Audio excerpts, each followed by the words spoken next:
Chapter 35. Erin jumped to her feet, only vaguely aware of the torrent of rain falling behind her. She tried to open the front door, but found it locked. She ran to the bay window next to it, but could see nothing of the inside of the house because of the thick curtains. "Jordan!" She looked around for something to break the window with when she saw a car driving up the street toward her. The rain was thick, and she could only see the car's headlights. She felt a ray of hope for some reason, though she had no idea who was driving the car. It was coming toward her, however. She ran into the street, waving her arms to get the driver's attention. The car stopped in front of her, directly in the center of the circle, and the driver's side door opened. The street lamps seemed dim because of the rain, so she still could not tell who was standing there. "Aaron?" the driver called. It was Jordan's father. She ran to him, gripping him tightly around the waist. She was so relieved she couldn't speak. Finally, she regained her voice and said, "Connor tried to kill us. Jordan is trapped inside." She looked up at his face and saw him staring directly at the house, as if she weren't even there. She let him go, and he immediately ran toward his house, first trying the front door and finding it locked, same as she. He then grabbed a potted plant hanging from the porch ceiling and hurled it into the bay window. Mr. Scott turned to her and said, "Stay in the car." She barely heard him because of the rainfall, but she heard enough. She jumped into his car and locked the doors. Dawn stepped into the house and immediately smelled the rotten odor of decay. It was the same smell he noticed at the hotel and in the cave of the beasts.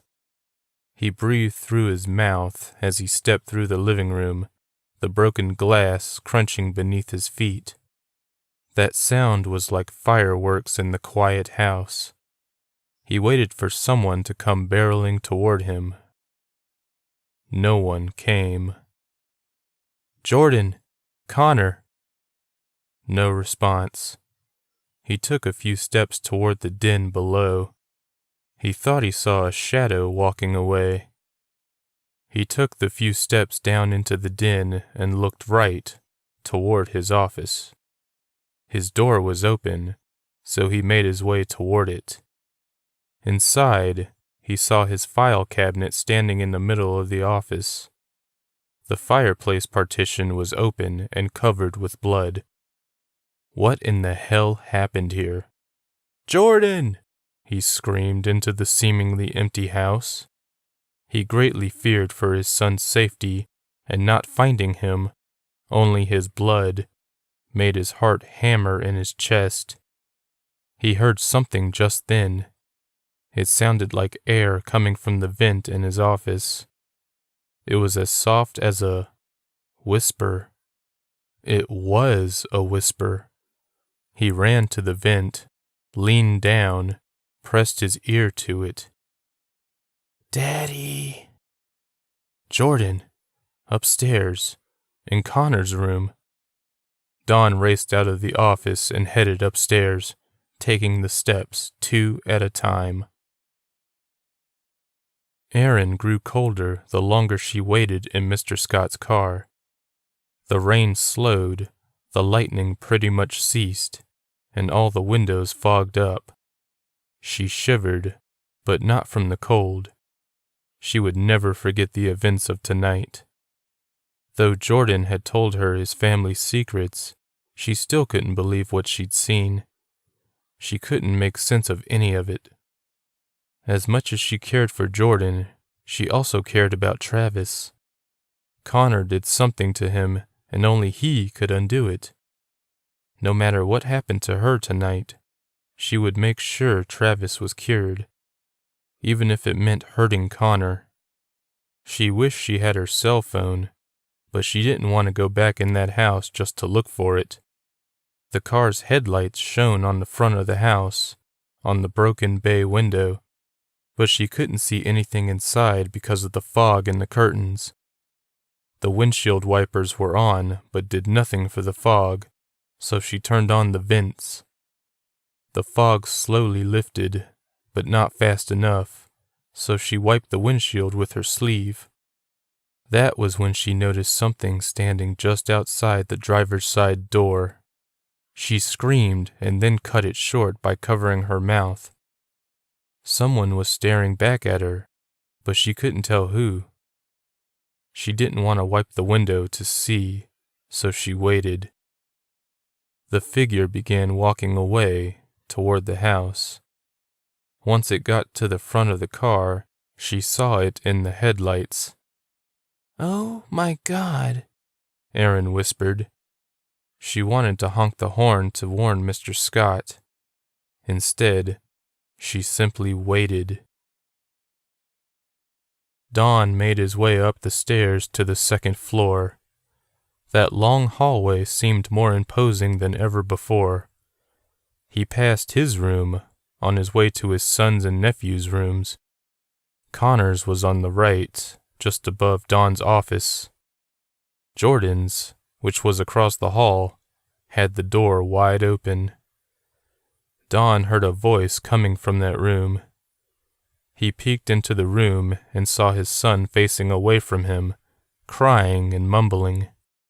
Jordan rocked back and forth. Connor was lying on his back just in front of his cousin, his eyes closed. "Boys?" Don called. They didn't respond. Not at first, anyway. "Why, Daddy?" Jordan said between sobs. "Why didn't you tell me what was wrong with us?" Don felt like his heart was breaking. "I didn't want to scare you. I tried to fix it. I thought I had. I'm sorry." Connor's eyes were still closed. Don couldn't tell if he was unconscious or dead. "I know what you did to your brother," Jordan said. "I know you killed him because you thought there was still something wrong with him, even though he said he was all right. You still killed him." Just then, a large kitchen knife appeared in Jordan's hand. He placed it just above Connor's heart.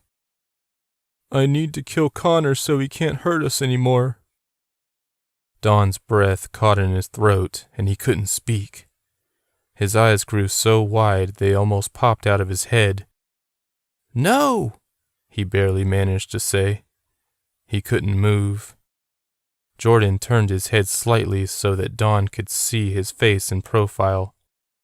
"But you did it to Uncle Ethan. Connor tried to kill Erin and me. You can't save him." Don couldn't believe it was his son speaking. Didn't believe it. These weren't his words. That wasn't his face. Those weren't his eyes. "Which one are you?" he asked the thing in front of him. The thing controlling his son. The right side of the boy's lips lifted up. "Does it matter? I have your son, and there's only one reason why." Don knew that reason. He killed someone. The boy's head nodded. "Your neighbor, Mr. Lepper." That hit Don hard. "Mr. Lepper was a murderer," he whispered. "Really? Your son didn't know that, but he still killed him, because we whispered in his ear that he should. The rest was up to him." Don didn't want to hear this confession, but he also couldn't stop himself from listening. A noise behind caught his attention from this horrible scene. He turned his head and saw someone standing there. The woman actually had a recording device held in front of her. Deirdre Marshall had heard everything, and she had proof. Don felt rage suddenly come to life in his gut. He was about to reach out to her, to hurt her, to do something to her, but Jordan blurred past him, ramming the reporter over the railing. She fell out of sight. "No!" Don shouted as he raced to the rail and looked down. Deirdre had fallen onto one of the couches. Her eyes were closed and she wasn't moving, but she was breathing. He turned back to the room and just saw the closet door closing. He raced to it, jerked the door open. The closet was empty. Don pushed clothes around and saw a large hole in the wall. He heard scuttling inside. Jordan was inside the walls. Don closed the closet door and pushed a chair against the knob. If Jordan came back, he wouldn't be able to escape this way. Hopefully. Don looked around the room. With the layout of the house in his mind, he knew it would be difficult to get downstairs from this side of the house. The den was directly below this room. The only real place his son could go was up into the attic. Don looked at his unconscious nephew.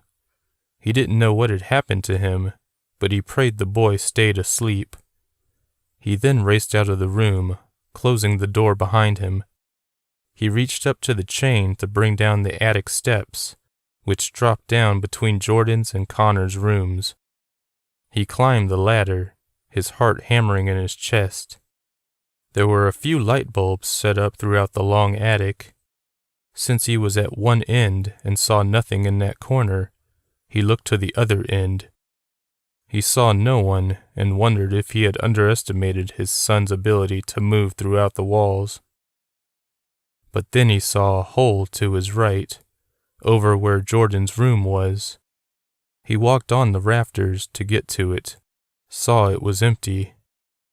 When he looked back to the other end of the attic, he saw his son standing there, staring at him. "Please let my son go," Don said. "Why should I? He forfeited his life when he took someone else's. I've earned this." "Time means nothing to you. Why can't you just stay in your world? We're not allowed in yours, and you aren't allowed in ours." "We don't truly believe that. Otherwise, we wouldn't have been provided this lovely way out. We wouldn't have been given a chance to live others' lives. Am I right?" "You can't have my son's life," Don said flatly. "It was just a statement of fact." "Well, if you want it," said Jordan, taking a few steps back, "come and get it." Something took over Don at that moment. He darted toward his son.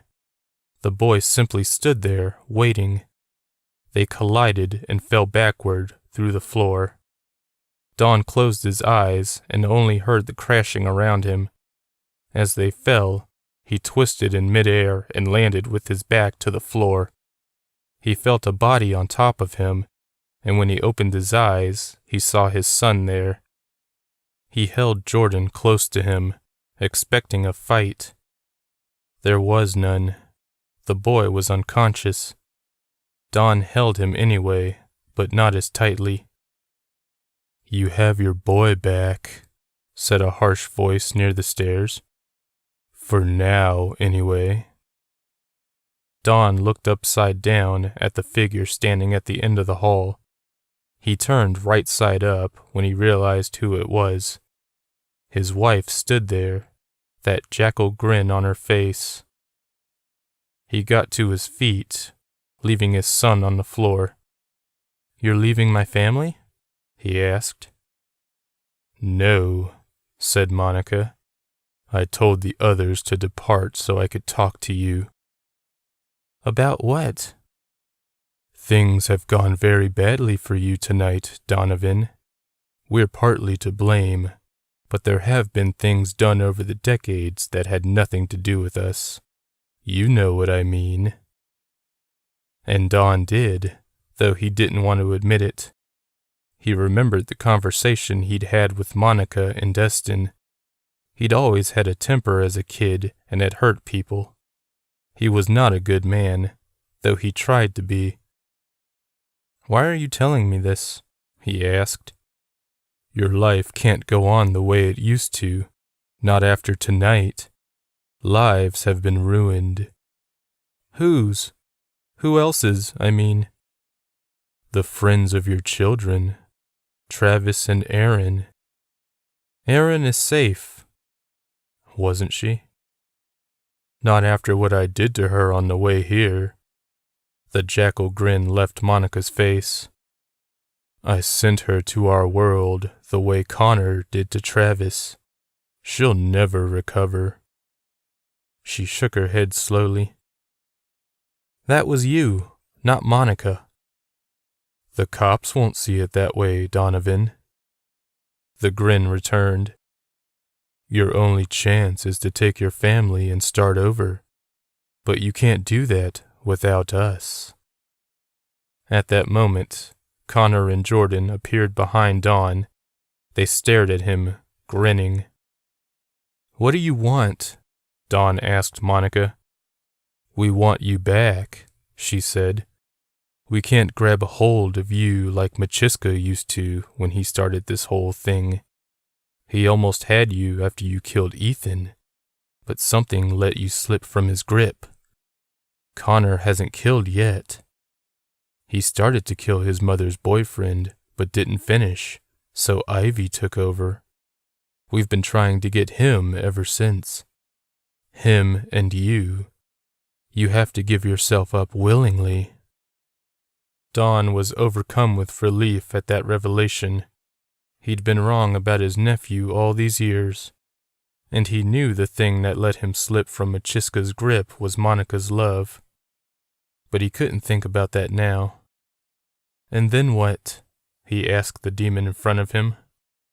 We start over, as a family. Dawn looked over the railing, down at Deidre. Her eyes were still closed, but he felt as if she was listening to the entire conversation. What about the reporter? He asked. If you come with us, she'll live. If you don't, well, she won't. Dawn saw Deidre's head tilt slightly when Dawn mentioned her. She was indeed listening. As much as he hated her, he couldn't let her die.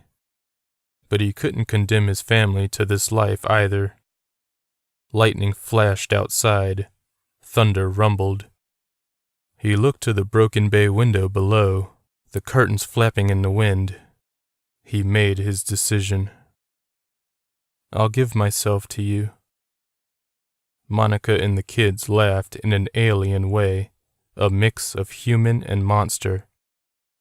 Though he meant his words, Dawn didn't know how to let them into his mind, his body. Monica's love had saved him from being taken over all those years ago, and though Ivy's love had done the same for Ethan, Dawn had seen a trace of the taint in his brother's eyes the night he killed him. He was about to ask the creatures how to go about letting them in when he suddenly felt a jab in his mind.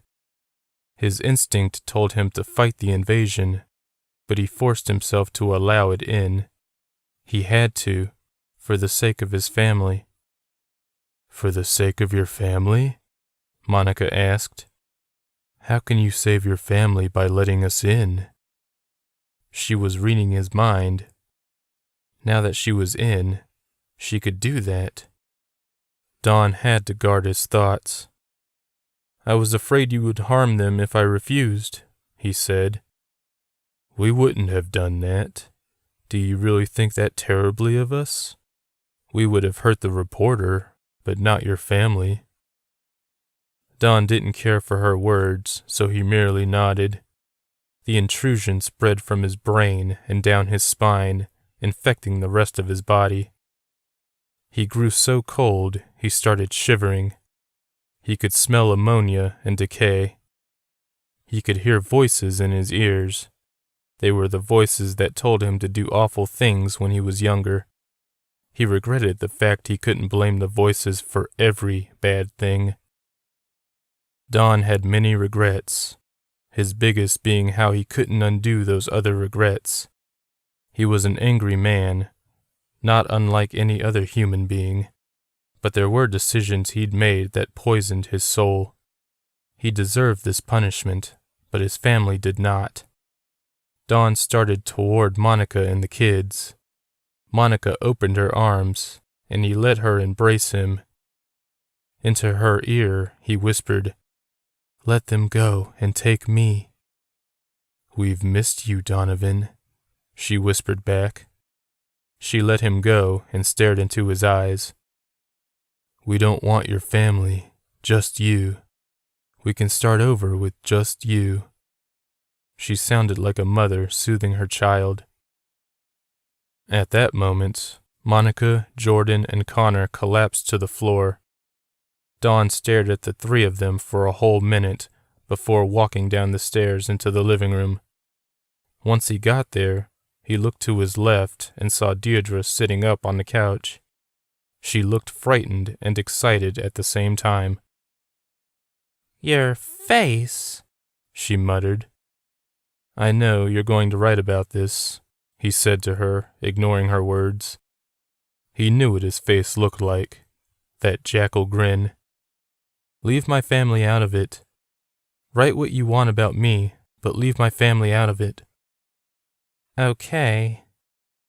He nodded and headed for the front door. He pushed the dining table out of the way and reached for the doorknob. Before he could, something stopped him. "What are you doing?" a voice asked in his ears. "Going outside," he answered out loud. "Wait for the storm to pass." "No." "The sky demons are still about." "They're called gods, and I know they're still out there." Dawn twisted the knob and opened the door. The street was flooded with rain now that the storm had started up again. Lightning laced the sky. He stepped onto the porch, though his steps felt sluggish. It was like walking in a pool. "Stop!" "You don't have a cab to protect you from them now, do you, Carutha?" He addressed the leader of those creatures, the one who'd controlled Monica. "What will happen if I stand in the middle of the street and invite the gods to take me?" "Don't!" He felt the invaders try to flee his body, but they could not. He held them inside. He walked off the porch, letting the rain fall on his face. His body was already cold, and the rain made him feel warm. He stood by his car and saw Erin slumped over the driver's and passenger's seat, unconscious. She twitched every few seconds, the visions no doubt terrifying her. He looked up into the dark sky, the rain falling on his eyes, but he didn't care about them. "We'll kill your family." "You can't hurt them anymore," he whispered. To the sky, he said, "I'm here. I have them. Strike me down and kill them all." Dawn was prepared to die and feared no pain. Lightning came from the sky, striking him, and he was blessed with not even feeling it.